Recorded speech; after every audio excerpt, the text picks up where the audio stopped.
Hello friends, स्वागत है आप सबका आपके अपने यूट्यूब चैनल स्मार्ट स्टडी 2.0 में।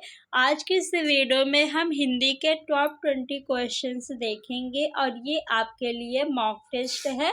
वीडियो के लास्ट में आप लोग बताइएगा कि 20 में से आपके कितने क्वेश्चन सही हुए। फ्रेंड्स, आप किसी भी एग्ज़ाम की तैयारी कर रहे हैं, आपको डेली मॉक टेस्ट देना है। मॉक टेस्ट देने से पता चलता है कि आपकी कितनी तैयारी हुई है और आपको इंतज़ार नहीं करना है कि एग्ज़ाम की डेट आ जाए तब आप तैयारी करिए। जब एग्ज़ाम की डेट आ जाती है तब आपको रिवीजन करना होता है। तैयारी आपको पहले करना है, तभी आपका सिलेक्शन होगा। तो चलिए वीडियो को स्टार्ट करते हैं। निम्नलिखित में से कौन सा शब्द उभयलिंगी है, यानी जो स्त्रीलिंग और पुल्लिंग दोनों में प्रयुक्त किया जाता है? डॉक्टर, विद्वान, अभिनेत्री, गायक। बताइए कौन सा ऑप्शन सही होगा। जल्दी से आप लोग बताइए कमेंट बॉक्स में कमेंट करके। तो ऑप्शन नंबर फर्स्ट यानी डॉक्टर जो भी कह रहे हैं उनका उत्तर बिल्कुल सही है। विद्वान का स्त्रीलिंग होता है विदुषी।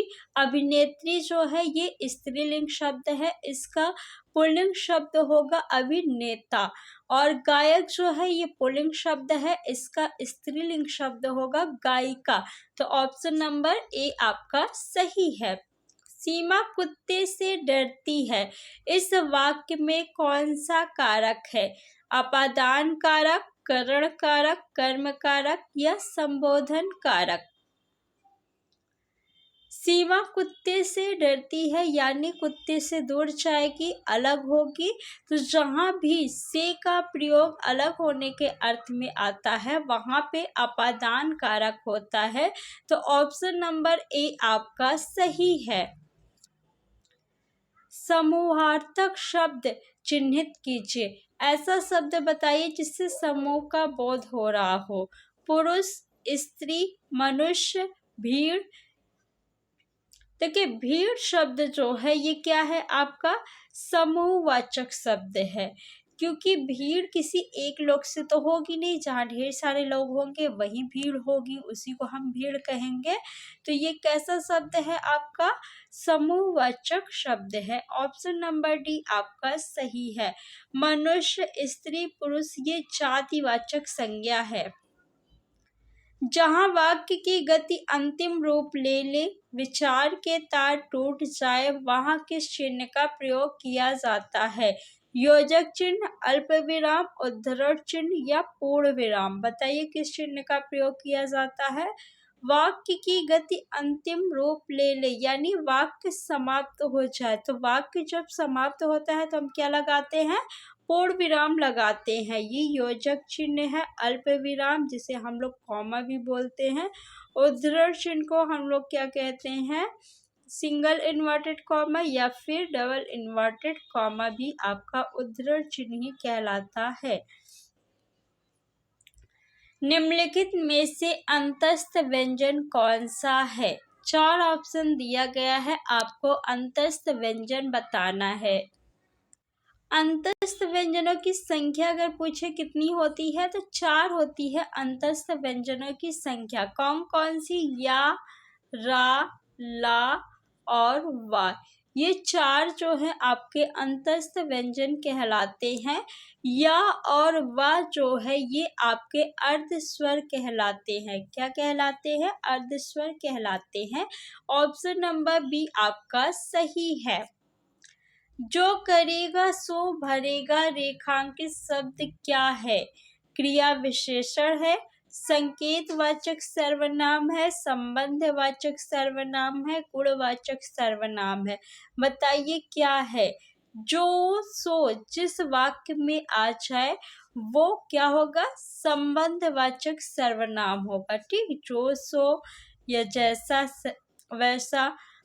तो ऑप्शन नंबर सी आपका सही है। क्रिया विशेषण किसे कहते हैं? तो जो शब्द क्रिया की विशेषता बताते हैं उन्हें हम क्रिया विशेषण कहते हैं।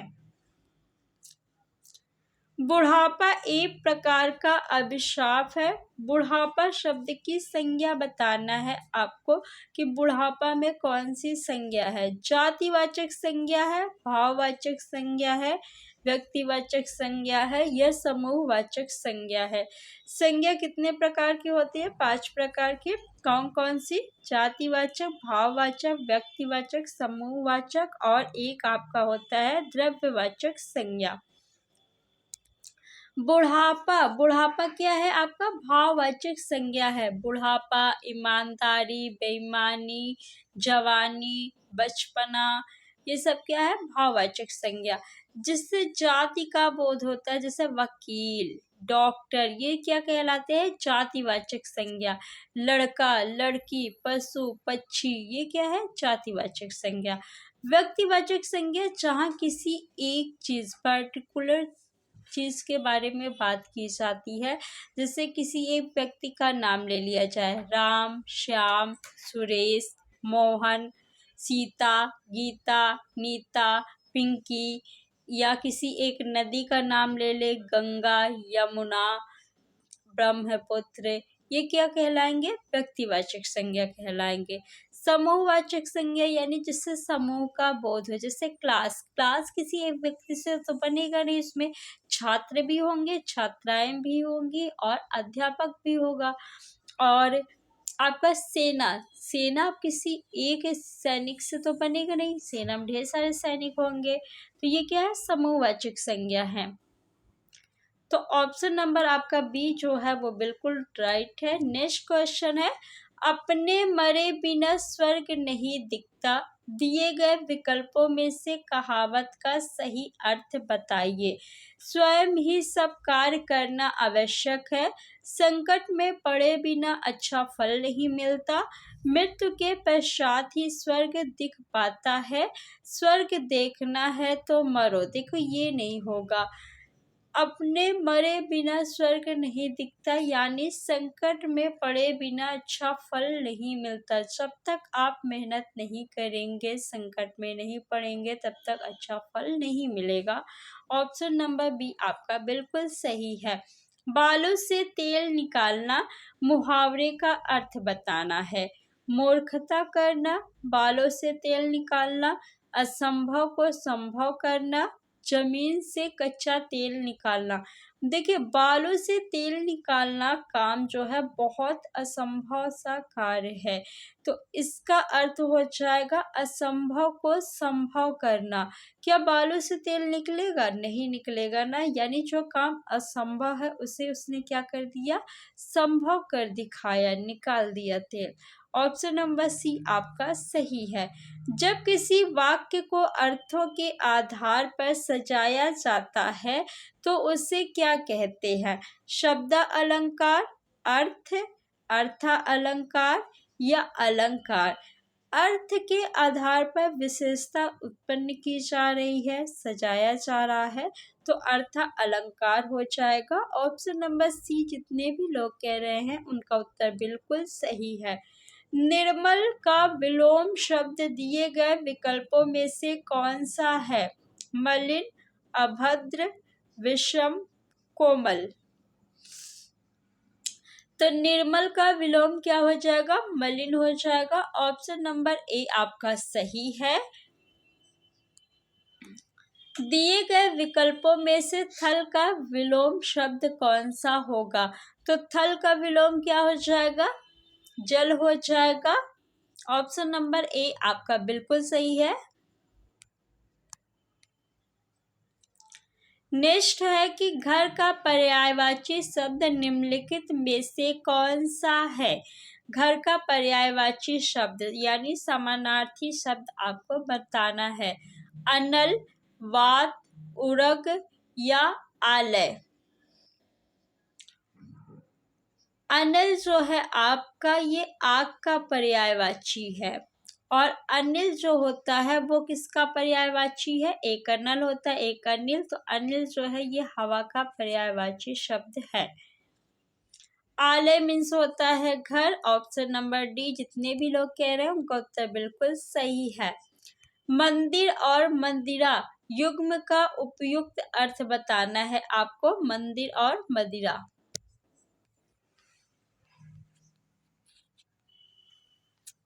देखिए, मंदिर मीन्स होता है देवालय जहाँ देव निवास करते हैं। मदिरा मीन्स होता है अश्वशाला जहाँ घोड़ों को रखा जाता है। ऑप्शन नंबर डी आपका सही है। कर्मधारय समास का उदाहरण है गगनचुंबी, पाठशाला, श्वेत पत्र, नीलकंठ। बताइए कौन सा कर्मधारय समास का उदाहरण है।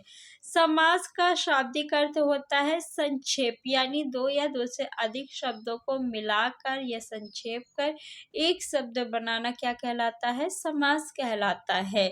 कर्मधारय समास में विशेषण विशेष का संबंध पाया जाता है।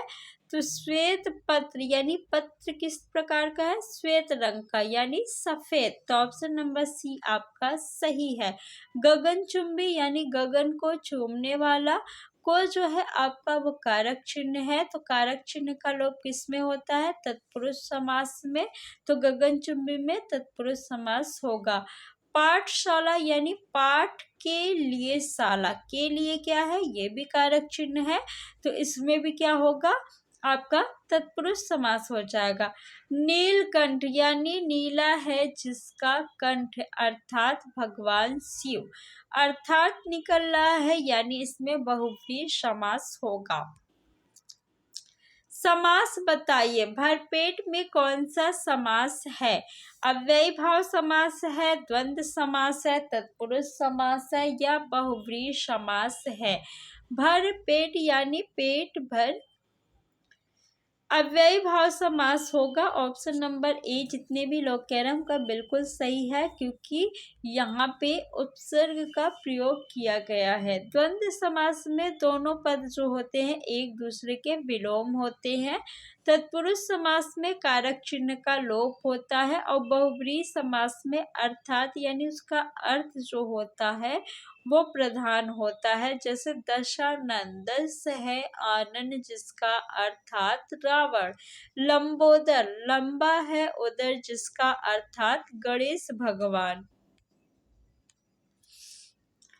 अंगीठी का तत्सम शब्द है, तत्सम शब्द बताना है आपको अंगीठी का। तो अग्निष्ठ का होगा। ऑप्शन नंबर सी आपका बिल्कुल सही है।